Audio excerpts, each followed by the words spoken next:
So today, welcome to the courtroom, because we're going to be rebuttaling somebody from my own comment section.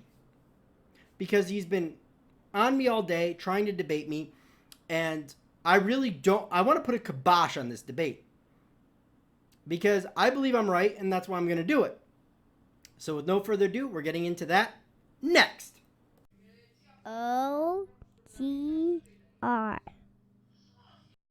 So the guy I'm going to be rebuttaling is Jpak Pakj. And he's a guy who's been commenting with me in one of my previous videos, is Eli Manning a Hall of Famer? And in his eyes, Eli is not.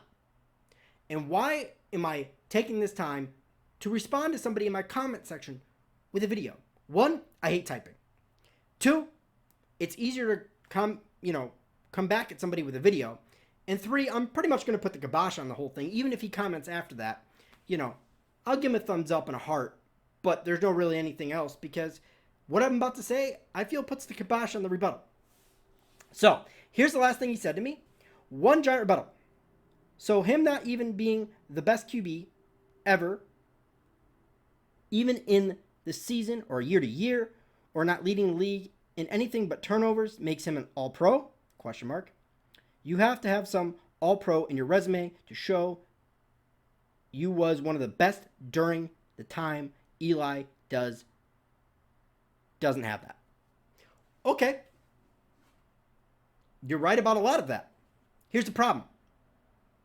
First off, Troy Aikman never led the league in touchdowns. Troy Aikman never led the league in passing yards. Troy Aikman doesn't have a whole lot of all-pros to his name. Eli Manning has 4. Or Pro Bowls, I should say. Eli Manning has 4 Pro Bowls to his name. So what are you trying to argue?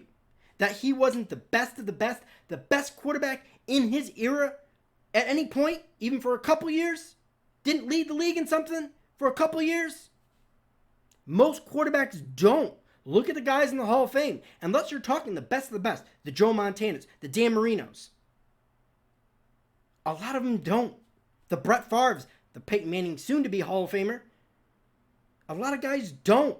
We're talking about the Bob Greaseys. We're talking about the Troy Aikmans. We're talking about the Terry Bradshaws. Guys that just won with really good teams and have multiple Super Bowl rings because of it, and that's why they're in the Hall of Fame. Because at the end of the day, winning is what matters. But beyond that, because I know where you're going to go with that argument is, well, if you look, Eli Manning is only 116 and 114 for his lifetime. But he's also 10th all-time in wins. Oh, by the way, same winning percentage as Dan Fouts, who is already in the Hall of Fame. And for whatever reason, if Eli dips below 500 because the Giants have a bad season and he starts a good bulk of those games, guess what? Joe Namath is in the Hall of Fame. The problem that you have, JCap, isn't with me. It's with the sports writers that let a bunch of guys in that probably shouldn't have been in.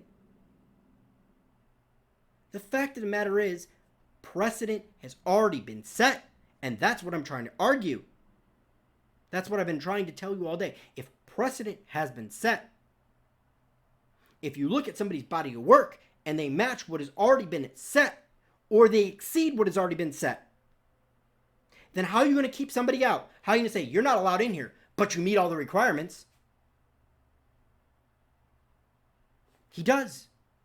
And there's only been one quarterback that is not in the Hall of Fame with two Super Bowl rings. Or multiple Super Bowl rings, I should say. Guess what? There's only 12 quarterbacks that have ever done that in the history of the NFL. And Eli's one of them. The fact of the matter is, precedent has been set. And you can't argue against precedent. Because I have something to look at. Either way, this has been One Giant Rebuttal. Please like and subscribe. And go Big Blue. Oh, quick disclaimer. If you guys go to read the comment that I read to you in this video, it's not there anymore. I accidentally deleted it.